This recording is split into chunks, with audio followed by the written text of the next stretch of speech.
After finishing House of Guinness, Netflix's attempt to throw enough cash at Stephen Knight to create them their own Peaky Blinders, I was left with one major question. How did the real-life Anne Guinness hurt someone so badly that when telling her family story, they shit on her this hard? The whole show has an issue with balancing, focusing and writing the characters, but Anne Guinness was really someone this show's creators detested.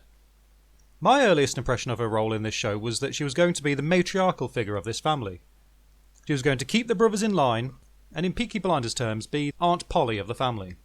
But every single plot thread she has is given to another character, and everything built up for her in this show is stripped away, leaving her a crippled lump in the corner for characters to exposit to. Right off the bat, she's established as being limited by the times. She's locked in a marriage that renders her out of her father's will because she's someone else's problem. Is her arc going to be to establish herself as her own person, or intelligent enough to navigate these cultural norms to break out and become one of the great people of her time? No. Anne's story in the show goes like this. She's had an off-screen affair with the family goon Rafferty, and may be carrying his baby. She then starts showing signs of some sort of illness. And while travelling through some shithole town almost a stone's throw away from their house, she miscarries, and is exposed to the kindness of strangers and vows to set things right for the unwashed peasantry. Other than gradually transforming into Stephen Hawking, that's where her story pretty much ends. But what of her love affair with Rafferty, you ask?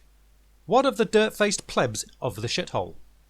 Well, the creators of the show did see these as interesting plot threads to explore, but because they fucking hated Anne Guinness so much, they couldn't bear to have her on the screen doing things. So Arthur Guinness's beard, Lady Olivia, has a love affair with Rafferty instead, and gets impregnated by him, and then they have to deal with the consequences of the forbidden love.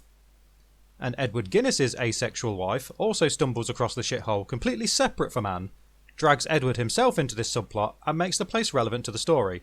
This show is already extremely inefficient with its time and juggles far too many completely pointless characters. So these repeating plot lines not only solidify the shite writing, but very purposefully tell us Anne is a useless sour hag that is incapable of being loved and knowingly abandons the impoverished people who saved her as soon as she was out of dodge of the hillbillies with the pitchforks. She's then just background dressing for the rest of the show, beaten and rejected by the very writers that put her here in the first place. Let her carry on her secret love affair with Rafferty, contrasting her upstanding husband with her violent lover. Let her go about her charitable engagements, with everyone disapproving of a woman doing things. Let her be involved in selecting wives for her brothers. That aunt character is completely disposable. And let her do it all while slowly withering away, urgently trying to put her world right before her time is up.